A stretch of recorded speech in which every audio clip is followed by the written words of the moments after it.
રાષ્ટ્રપિતા મહાત્મા ગાંધીની આજે 78મી પુણ્યતિથિ। રાષ્ટ્રપતિ, પ્રધાનમંત્રી, ગૃહમંત્રી સહિતના મહાનુભાવોએ બાપુને આપી શ્રદ્ધાંજલિ। તો પ્રધાનમંત્રી નરેન્દ્ર મોદીએ રાજઘાટ પર જઈ બાપુને અર્પણ કરી પુષ્પાંજલિ। બાપુની યાદમાં સર્વધર્મ પ્રાર્થના સભાનું પણ કરાયું છે આયોજન।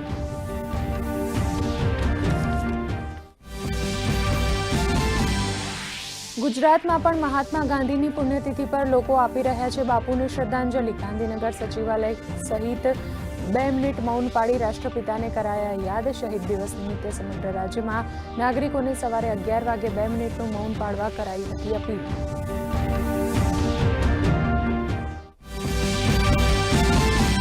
મુખ્યમંત્રી ભૂપેન્દ્ર પટેલના હસ્તે ખંભાત ખાતે થયું વિકાસ કાર્યોનું લોકાર્પણ અને ખાતમુહૂર્ત।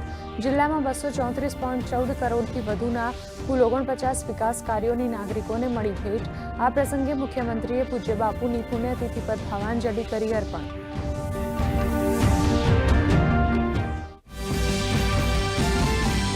મુખ્યમંત્રી ભૂપેન્દ્રભાઈ પટેલ આણંદ જિલ્લાના ભાદરણ ખાતે રાજ્યની 2666 ગ્રામ પંચાયતોનું કર્યું ખાતમુહૂર્ત। આ સાથે જ 114 ગામોમાં ગ્રામોત્થાન યોજનાનો પણ થયો રાજ્યવ્યાપી શુભારંભ। પંચાયત અને ગ્રામ ગૃહ નિર્માણના કેબિનેટ મંત્રી ઋષિકેશ પટેલ રહ્યા કાર્યક્રમમાં ઉપસ્થિત। નાયબ મુખ્યમંત્રી હર્ષ સંઘવીએ જૂનાગઢના શિવરાત્રી મેળાના આયોજન માટે યોજી સમીક્ષા બેઠક। મેળાના ભવ્ય આયોજન માટે બેઠકમાં થઈ ચર્ચા। સ્થાનિક ધારાસભ્યો, અધિકારીઓ અને સંતો રહ્યા ઉપસ્થિત। મેળાના વિશેષ ગીતનું હર્ષ સંઘવીના હસ્તે લોન્ચિંગ। યાત્રાધામ અંબાજીના ગબ્બર ખાતે 12મા 51 શક્તિપીઠ મહોત્સવનો થયો પ્રારંભ।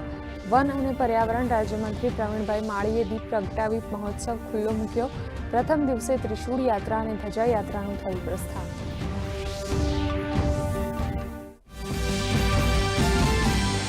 કેન્દ્રીય ગૃહમંત્રી અમિત શાહ અસમની મુલાકાતે। રાજ્ય વિધાનસભાના નવા ભવનનું અમિત શાહે કર્યું ભૂમિપૂજન।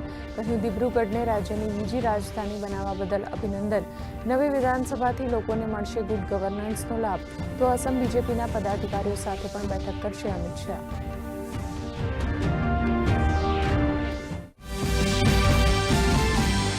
નવી દિલ્હીમાં આજે યોજાશે ભારત અને અરબ દેશોના વરિષ્ઠ અધિકારીઓની બેઠક। બેઠકમાં ભાગીદારીના વિસ્તાર પર રહેશે ભાર। ભારત અને યુએઈ કરી રહ્યા છે બેઠકની સહ અધ્યક્ષતા।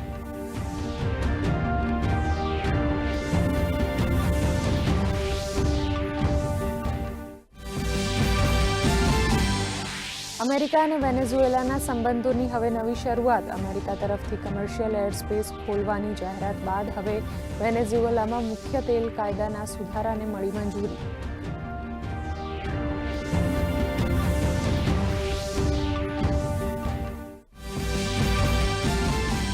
રાજ્યમાં હાડ થીજવતી ઠંડીનો અનુભવ યથાવત। 8.6 ડિગ્રી સાથે નલિયા સૌથી ઠંડુ શહેર। ડીસામાં 11.8 ડિગ્રી ઠંડી પડતા લોકો ઠૂંઠવાયા। તો ઉત્તર ભારતના રાજ્યોમાં પણ બરફવર્ષા થતા શીતલહેર છવાઈ। હિમાચલ પ્રદેશમાં 2 ફેબ્રુઆરી સુધી ભારે હિમવર્ષાનું યલો એલર્ટ જાહેર।